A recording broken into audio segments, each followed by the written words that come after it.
شرار زهر غم تیره ام شد چاک چاک من لبم خشکیده بود. اعوذ باللہ من الشیطان الرجیم.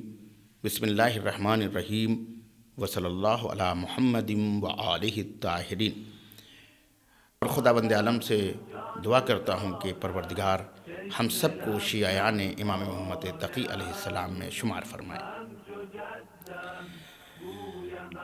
امامت کا نظریہ. امامت بشریت کی نجات کے لیے ہے اور اسی لیے امامت نے ہمیشہ بشر کی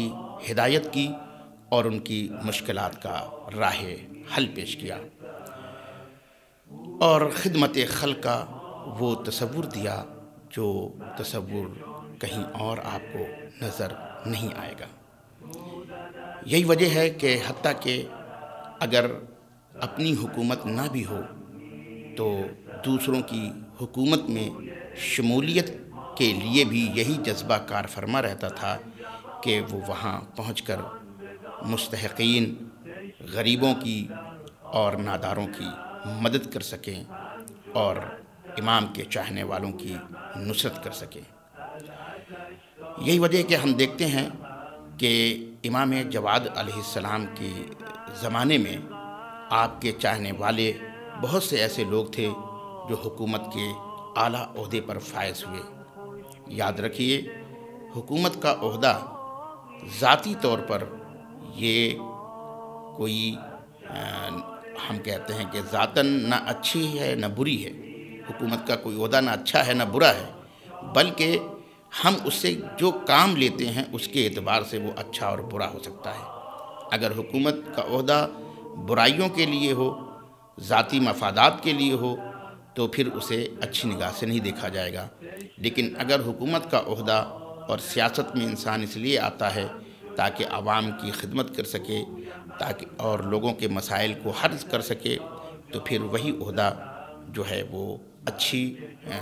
نظر سے دیکھا جاتا ہے. اسی نقطۂ نظر کے اعتبار سے ائمہ کے بعض چاہنے والے بھی اعلیٰ عہدوں پر فائز ہوتے تھے. تاریخ میں ملتا ہے کہ سجستان کا رہنے والا مدینے میں امام جواد علیہ السلام کی خدمت میں حاضر ہوتا ہے، اور آپ یہ دیکھیے کہ امام اور امام کے چاہنے والوں کا آپس میں کتنا گہرا رابطہ تھا کہ حتیٰ کہ وہ اپنی پرسنل مشکلات کو بھی امام کے سامنے بیان کرتے تھے اور چاہتے تھے کہ راہ حل ان سے مل جائے.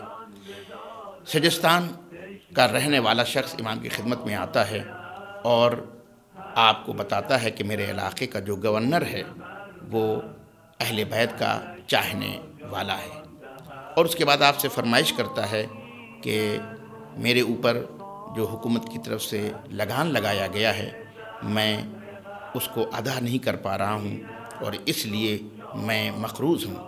لیکن کیونکہ وہ گورنر آپ کا چاہنے والا ہے، اگر آپ اسے خط لکھ دیں تو وہ ہمارے اوپر سختی نہ کرے. دیکھیں، یہاں پر یہ بھی ایک عجیب بات ہے کہ یہ چاہنے والا یہ نہیں کہتا کہ آپ یہ لکھ دیں کہ وہ ہم سے لگان نہ لے، بلکہ یہ کہتے ہیں کہ وہ لگان لینے میں ہم سے سختی نہ کرے. بہرحال امام نے کہا کہ میری اس شخص سے کبھی ملاقات نہیں ہوئی ہے. وہ کہتے ہیں کہ میں نے پھر امام کے خدمت میں کہا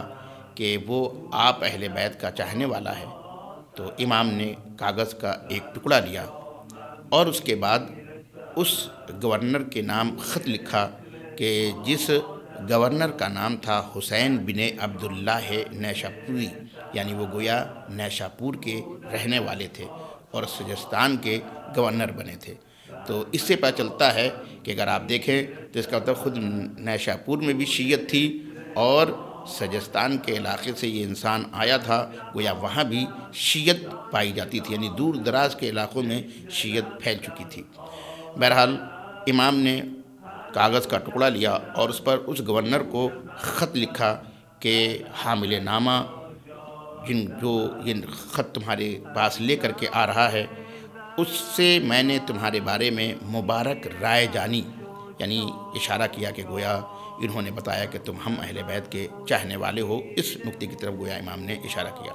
اس کے بعد آپ نے فرمایا، لکھا کہ جو تم نیکیاں کرتے ہو وہ اپنے لیے کرتے ہو۔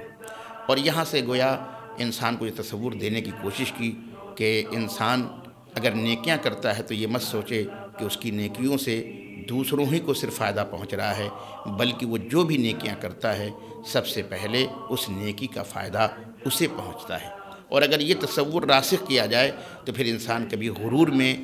کا شکار نہیں ہوگا اور کبھی اپنے کیے پر نازا نہیں ہوگا کہ وہ سوچے کہ میں دوسروں کے لیے تو بہت کچھ کر رہا ہوں۔ پھر اس کے بعد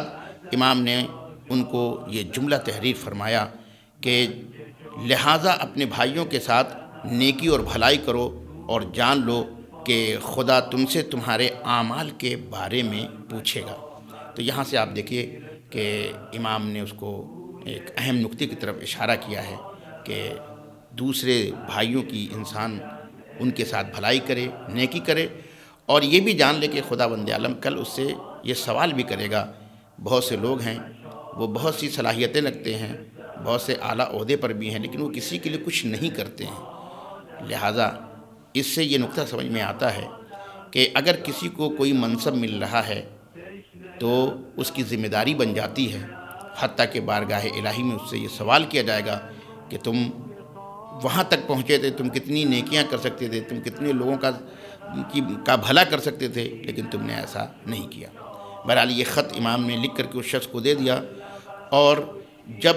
وہ شخص سجستان گیا تو وہ کہتا ہے کہ میرے سجستان پہنچنے سے پہلے ہی یہ خبر وہاں کے گورنر کو مل چکی تھی، اور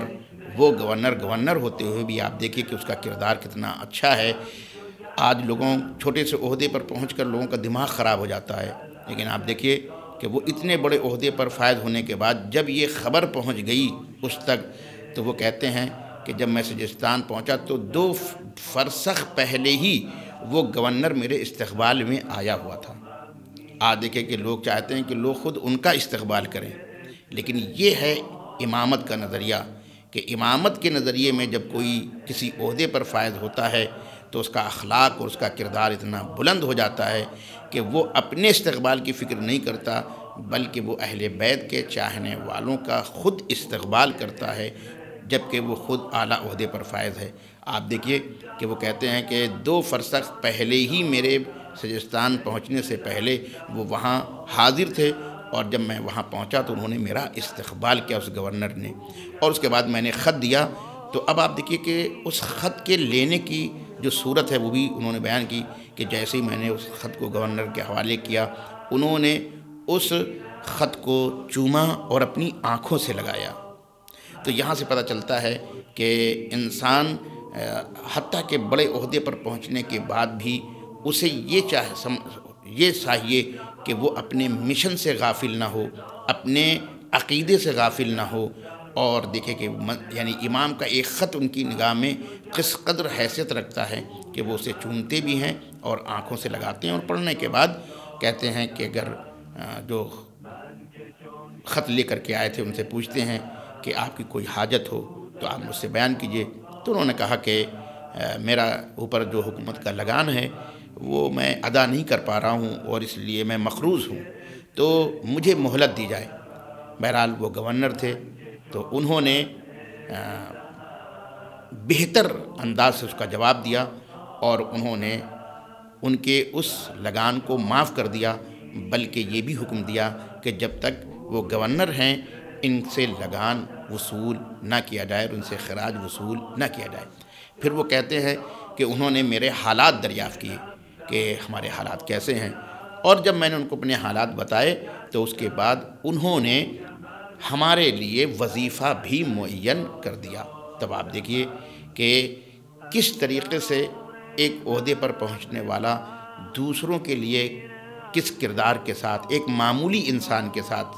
لیکن وہ جانتا کہ یہ معمولی انسان کیونکہ امام سے وابستہ ہے، کیونکہ وہ نسبت رکھتا ہے امام سے، اس بنیاد پر اس کا وہ اس قدر احترام کرتے ہیں، اس قدر خیال کرتے ہیں۔ اگر آج بھی ہمارے شیعہ امام کے اس خط کے اوپر عمل کریں تو بہت سے لاچاروں کا، بہت سے غریبوں کا، بہت سے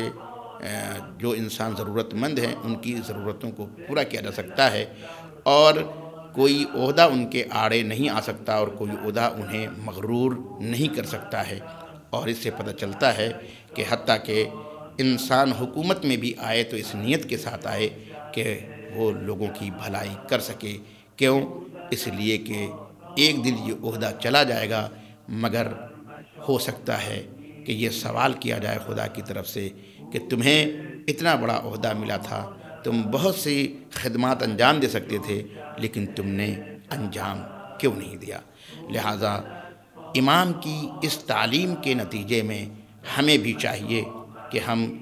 کسی بھی عہدے پر رہیں لیکن مغرور نہ ہوں، بلکہ اپنے